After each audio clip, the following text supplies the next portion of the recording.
और खुद को डिप्टी सुपर पावर समझने वाला चीन अब सुपर पावर को धमकी दे रहा है। चीन ने ट्रंप को धमकी दी है कि अगर अमेरिका उनके राजनयिकों के साथ भेदभाव करेगा तो ड्रैगन इसका बदला लेगा।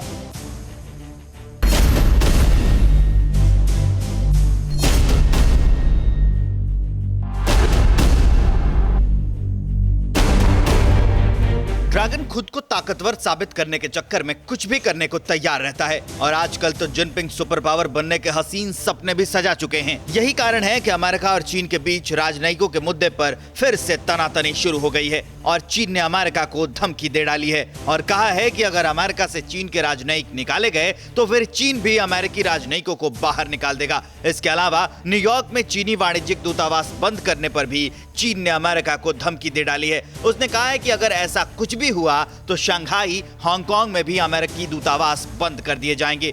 इसके पहले भी जब अमेरिका के ह्यूस्टन में चीन का वाणिज्यिक दूतावास बंद किया गया था तो बदले में चीन की ओर से चेंगडू में अमेरिकी वाणिज्यिक दूतावास बंद किया जा चुका है। इस बीच अमेरिका ने यह भी फैसला किया है कि अब चीनी पत्रकार अमेरिका में 90 दिनों से ज्यादा नहीं रह सकेंगे क्योंकि अमेरिका को यह शक है कि ये लोग अमेरिका की ही जासूसी करते हैं। पहले विदेशी मीडिया के प्रतिनिधियों के लिए अमेरिका में रहने की कोई सीमा तय नहीं थी, लेकिन अब ट्रंप प्रशासन ने इस नियम में बदलाव कर 3 महीने कर दिया है। उधर अमेरिका में चुनाव भी है तो चीन बड़ा मुद्दा बनता जा रहा है। ट्रंप ने कहा कि कोरोना संकट के बाद चीन के साथ रिश्ते पहले जैसे नहीं हैं। अमेरिका अपने देश में हुई मौतों के लिए चीन को जिम्मेदार मानता है। फिर ताइवान को लेकर चीन और अमेरिका में भी तनातनी और बढ़ गई है। चीन की धमकियों के बाद अमेरिका ने कहा है कि वो ताइवान के साथ था और आगे भी ताइवान के साथ रहेगा। अमेरिका ने कहा कि उसके 85,000 सैनिक और 19 वॉरशिप चीन में युद्ध के लिए पूरी तरह तैयार हैं।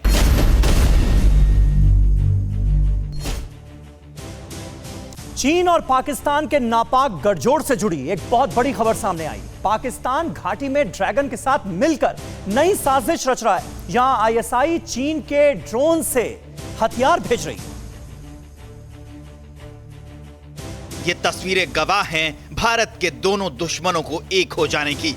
ये तस्वीरें सबूत हैं पाकिस्तान और चीन के दोस्ती की और ये तस्वीरें गवाह हैं इमरान और जिनपिंग के भारत के खिलाफ किए गए साजिशों की। ये वो चीनी ड्रोन है जिसके सहारे आईएसआई भारत में हथियार भेजता है। ये उसी कंपनी से बना हुआ हेक्साकॉप्टर ड्रोन है जो कंपनी पाकिस्तान में सीपीईसी प्रोजेक्ट पर काम कर रही है। इसकी जांच हुई तो पता चला कि ये ड्रोन चीन के डिफेंस कॉर्पोरेशन नोरिनको के द्वारा बनाए गए हैं। इसके साथ जो हथियार मिले हैं वो भी चीन की रक्षा मंत्रालय की ओर से बनाए गए हैं और T-97 NSR राइफल्स का इस्तेमाल तो खुद पीएलए करती है। मतलब आईएसआई नए हथियार जम्मू कश्मीर में आतंकियों को चीन के रहमो करम पर सप्लाई कर रहा है। भारतीय खुफिया एजेंसियों को ये इनपुट्स मिले हैं कि चीन पाकिस्तानी एजेंसियों को सर्दियों की शुरुआत से पहले जितना संभव हो सके जम्मू कश्मीर में भेजने में मदद कर रहा है ताकि घाटी में बड़े पैमाने पर हुए आतंकी हमलों को फिर से शुरू किया जा सके। ये चाल आईएसआई ने भारतीय सेना की अच्छाई का फायदा उठाकर चली है क्योंकि ये देखा गया है कि बॉर्डर पर निहत्थे घुसपैठियों पर भारतीय सेना के जवान गोली नहीं चलाते।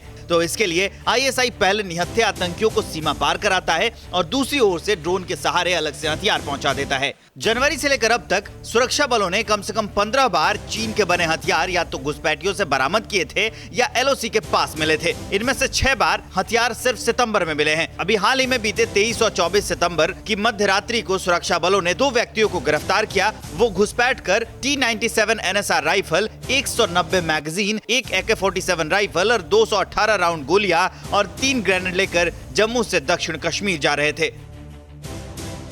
क्या आप पर भी बरपा है जालसाजी का कहर? सपने टूटे आपके, न घर के न घाट के।